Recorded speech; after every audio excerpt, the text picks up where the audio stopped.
bahwa semua kita itu butuh kepada Allah. Semua kita itu butuh kepada Allah untuk makan, semua kita itu butuh kepada Allah untuk pakaian, semua kita itu butuh kepada Allah untuk diberikan petunjuk, semua kita itu butuh kepada Allah untuk ditolong dan segala macam urusan kehidupan kita. Allah hanya mengambil beberapa sampel kebutuhan kita. Yang intinya semua kita butuh Allah. Dan ketika semua kita bermaksiat kepada Allah Subhanahu wa taala, tidak mau taat, semuanya merasa sombong, enggak butuh kepada Allah, itu tidak akan mengurangi kebesaran Allah sama sekali. Manusia dan jin durhaka semuanya, maka tetaplah makhluk-makhluk yang lain bertasbih kepada Allah. Atau sebaliknya, semua manusia dan jin dari makhluk yang pertama diciptakan sampai terakhir hari kiamat, semuanya taat kepada Allah dan itu pun tidak menguntungkan Allah sedikit pun. Tidak menambah kebesaran dan keagungan Allah sedikit pun. Yang intinya Allah nggak butuh kita, kita yang butuh Allah. Itu maksudnya. Karena Allah ghaniyun 'anil alamin, ghaniyun 'anil ibad. Allah tuh nggak butuh alamin, nggak butuh makhluknya. Allah itu nggak butuh hamba-hambanya. Sebaliknya kita tidak ghani, kita fakir di hadapan Allah. Jadi kebalikan dari ghani itu adalah fakir. Dan Allah juga katakan, seandainya semua makhluknya berkumpul, manusia dan jin, yang pertama diciptakan sampai yang terakhir lahir ke muka bumi, berkumpul semuanya meminta kepada Allah, berdoa. Semua kita punya hajat yang berbeda-beda. Di satu malam semua kita berdoa, ya Allah saya minta rezeki, ya Allah saya minta usia yang berkah, ya Allah saya minta keluarga, jodoh, pasangan, ya Allah saya minta pekerjaan, ya Allah saya minta disembuhkan, ya Allah saya minta ini dan itu. Semuanya berdoa kepada Allah serentak, maka Allah mengabulkan doa-doa kita semuanya tanpa mengurangi kekayaan Allah sedikit pun, kecuali hanya seperti satu tetes air dari ujung jarum yang baru dicelupkan ke dalam laut. Cuman segitu doang kurang dari kebesaran Allah. Padahal yang meminta semua hambanya dari Nabi Adam sampai manusia terakhir. Dari iblis sampai jin yang terakhir. Ini menunjukkan Allah emang gak butuh kita. Kita yang butuh Allah SWT. Ini salah satu di antara hadis yang diriwayatkan oleh Imam Muslim dengan derajat sahih tentang makna ya ayuhan nas antumul fuqara'u ilallah. Wahai manusia, kalian semua itu fakir di hadapan Allah. Jadi teman-teman yang dirahmati Allah Subhanahu wa taala, dari penjelasan ayat dan hadis tadi ada hal yang perlu kita coba belajar. Coba kita belajar mulai sekarang untuk terus merasa bahwa kita itu butuh Allah. Butuhnya itu bukan butuh seadanya. Karena ada orang yang butuh dengan derajat kekurangan. Ada orang yang butuh dengan derajat miskin. Ada orang yang butuh dengan derajat fakir.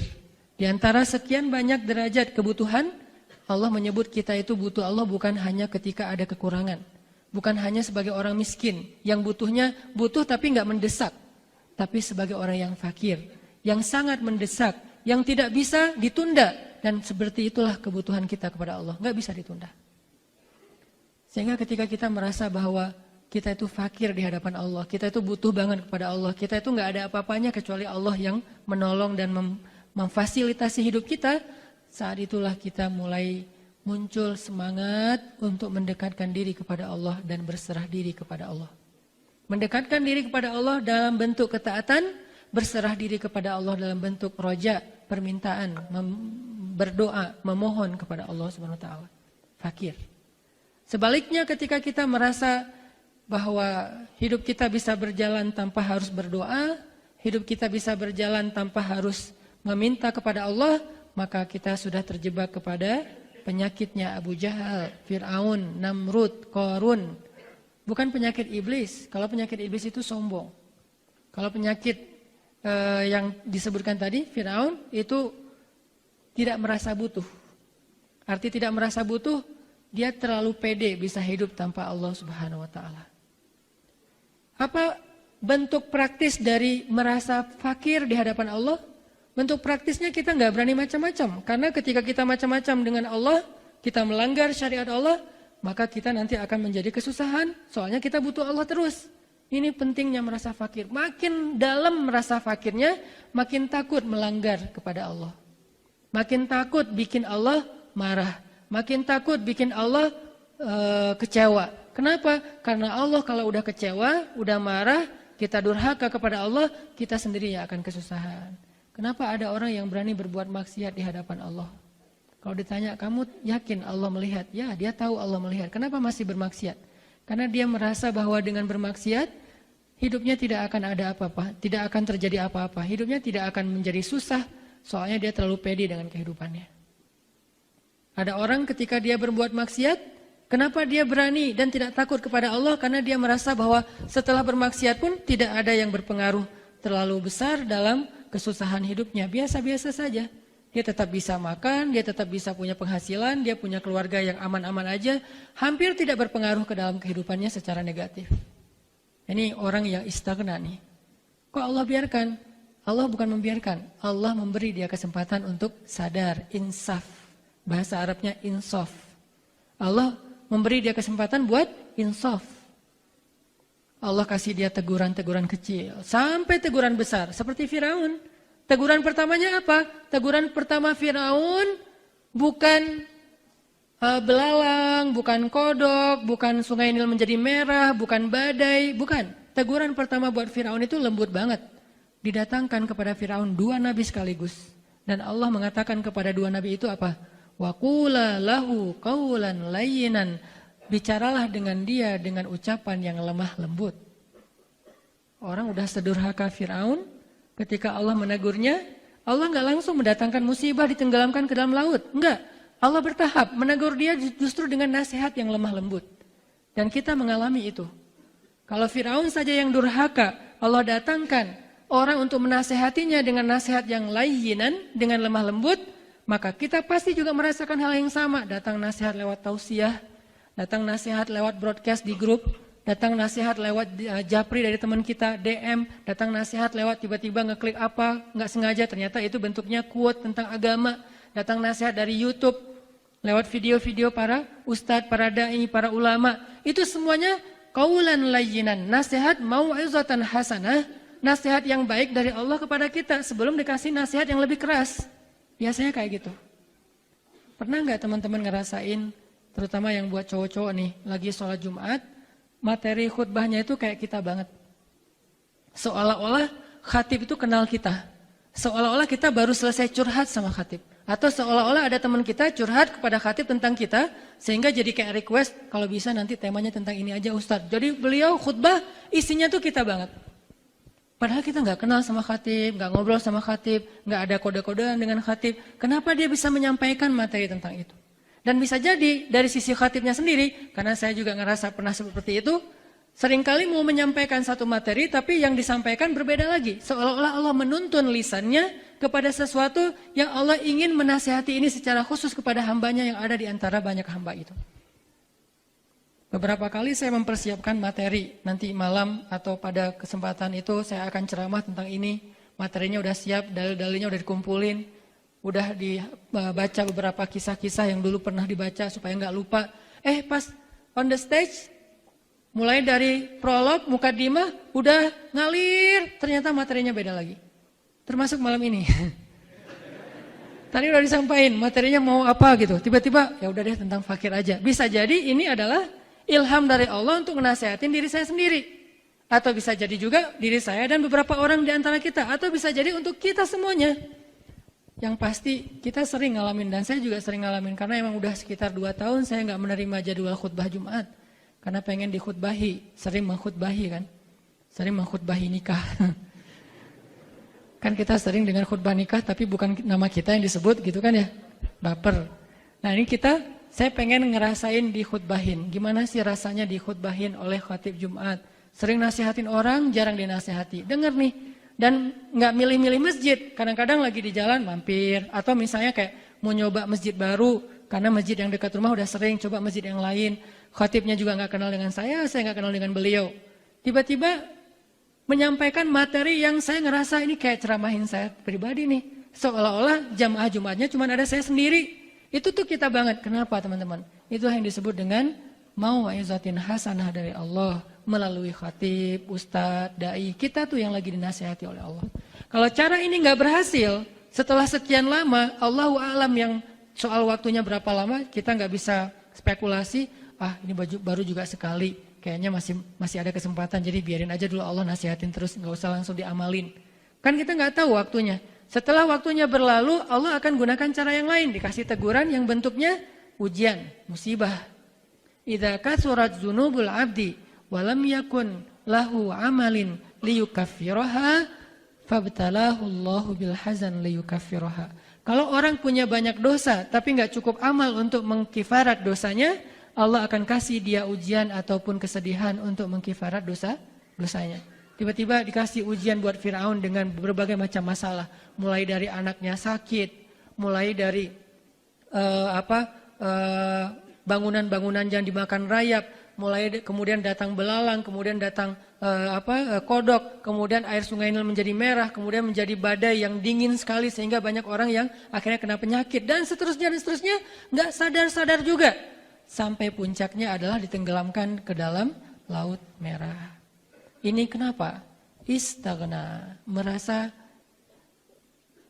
terlalu pede dengan dirinya sendiri. Kekuatan fisiknya, pengawalnya, gengnya, keluarganya, pengikutnya, keturunannya, dan seterusnya. Hartanya, jabatannya, kekuasaannya, dia terlalu merasa nggak takut dengan Allah dan nggak merasa butuh kepada Allah. Nah ini bahaya banget.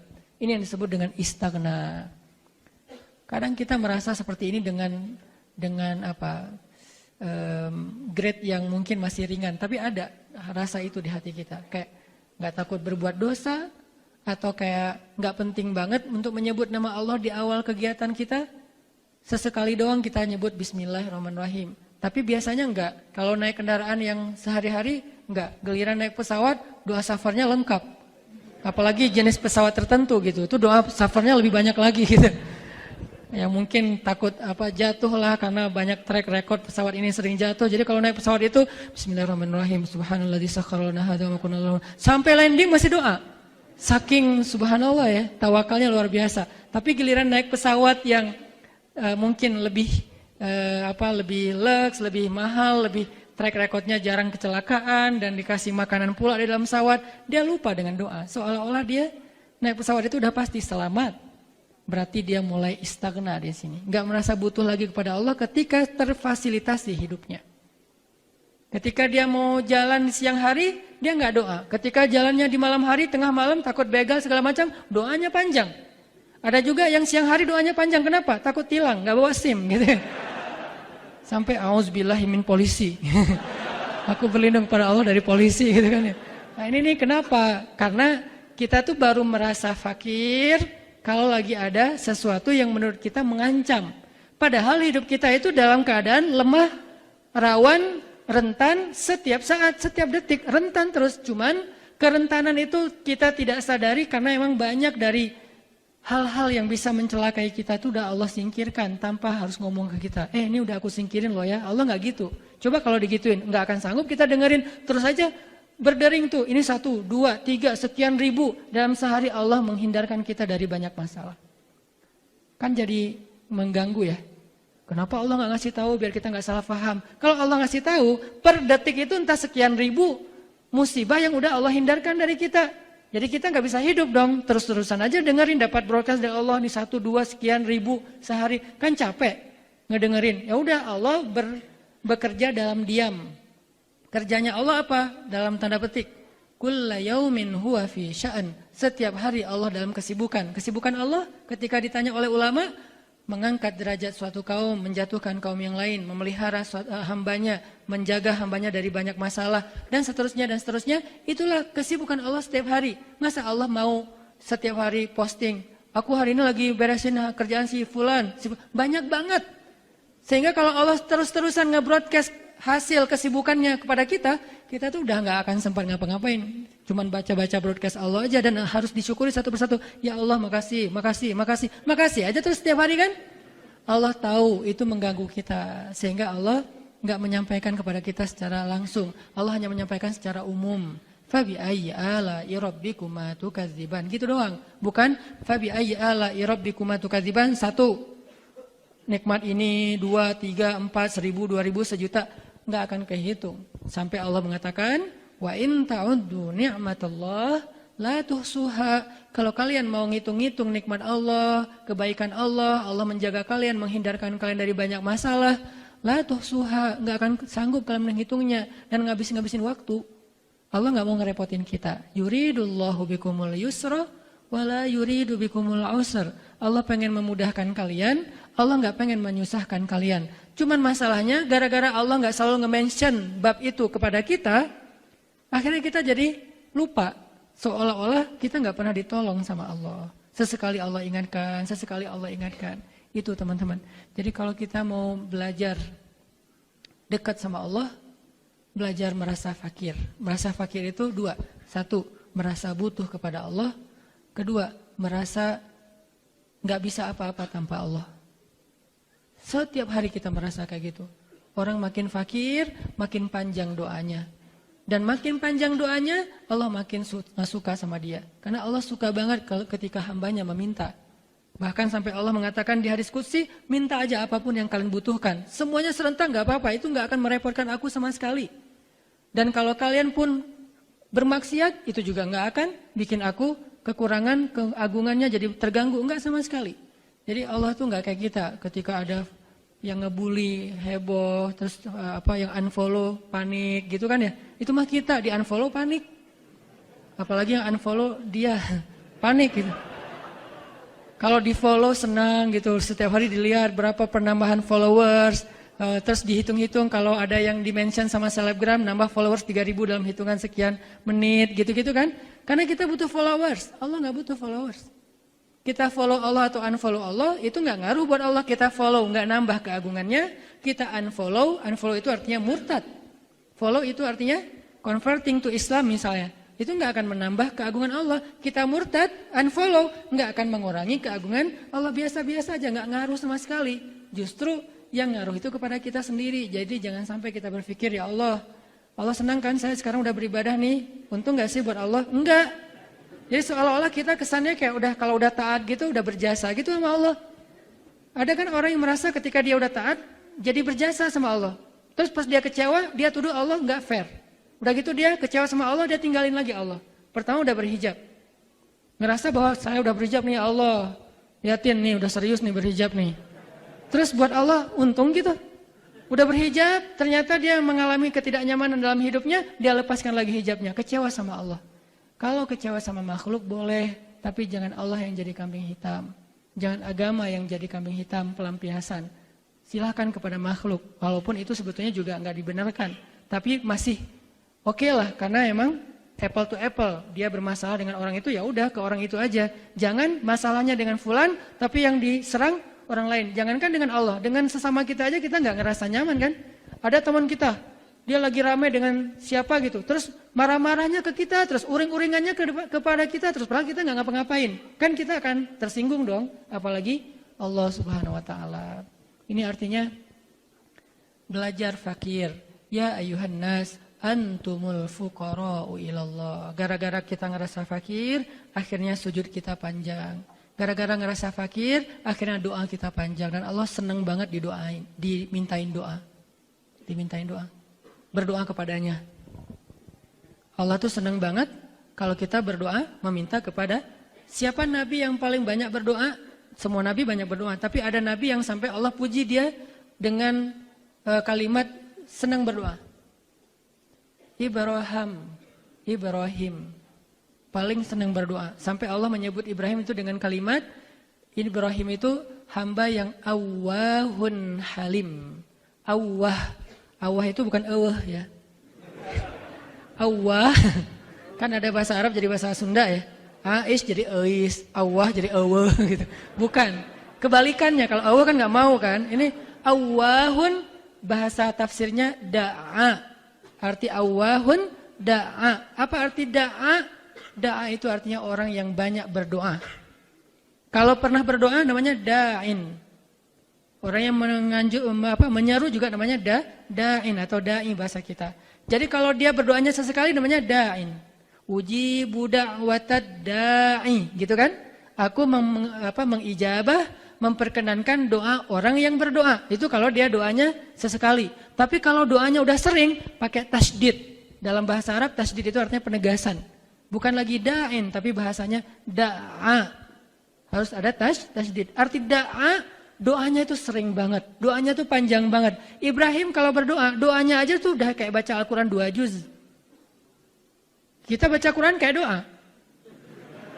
Qul huwallahu ahad, Allahu samad, lam yalid walam yulad walam yakul lahu kufuwan ahad, kan kayak doa Rabbana atina fid dunya hasanah gitu kan ya. Kita baca Quran kayak doa Ibrahim, doa kayak baca Quran. Doa aja isinya 2 juz. Teman-teman kalau salat tarawih atau qiyam Ramadan di Masjidil Haram Makkah, itu doanya kayak baca Quran 1 juz loh. Doanya doang 1 jam, nggak tahu apa aja yang dibaca. Dari mulai masalah pribadi sampai masalah umat. Kalau kita dari mulai masalah pribadi sampai masa lalu, semuanya dibahas gitu. Ya itu aja sih sebetulnya. Kalau Imam Masjidil Haram, masalah umat di Palestina, di Suriah, di Yaman, dan seterusnya. Dan doanya tuh emang panjang. Jadi kita tuh kayak kunut pas witir, itu tuh berdiri kunut kayak baca 1 juz. Isinya doa semuanya. Kalau dicari di Al-Quran nggak ada.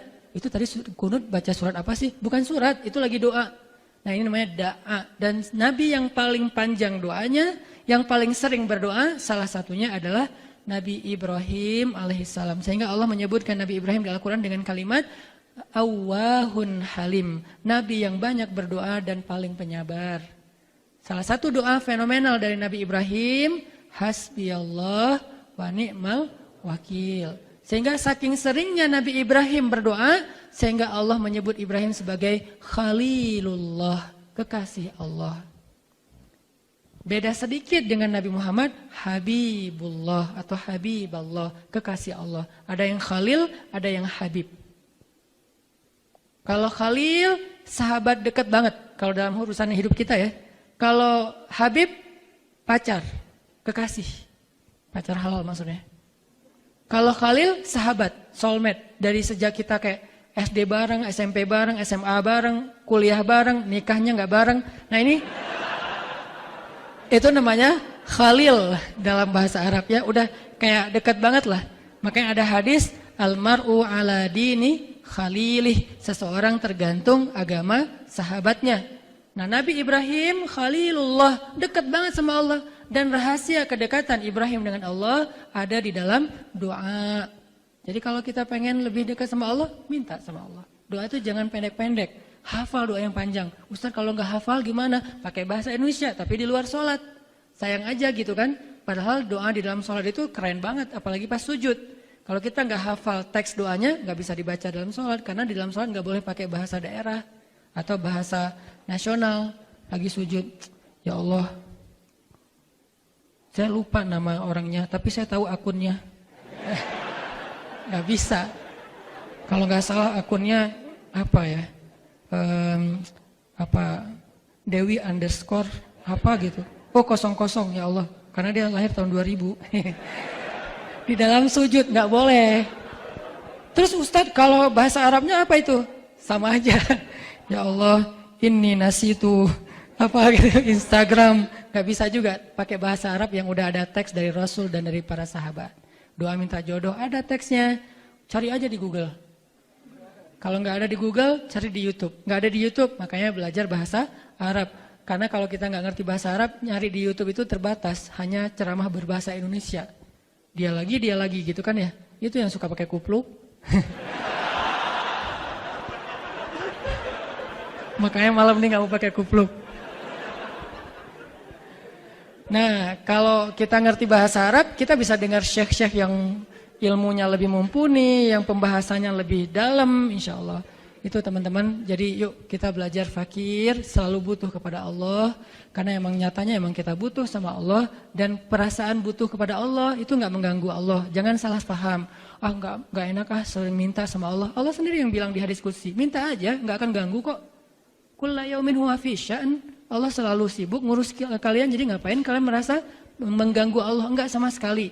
Atau kita ngerasa kayak, udahlah hal-hal sepele gak usah minta ke Allah, yang berat-berat aja. Kata Nabi, minta kepada Allah walaupun cuman garam. Nah justru ketika kita gak meminta kepada Allah, berarti kita punya indikasi sebagai orang yang tidak merasa butuh pada Allah. Istaghna wal'iyadzubillah. Itu aja yang bisa saya sampaikan. Nanti teman-teman bisa ngulang lagi ayat ini. Surat Fatir, surat Al-Alaq, dan surat Ad-Duha. Barakallahu fiik. Assalamualaikum warahmatullahi wabarakatuh.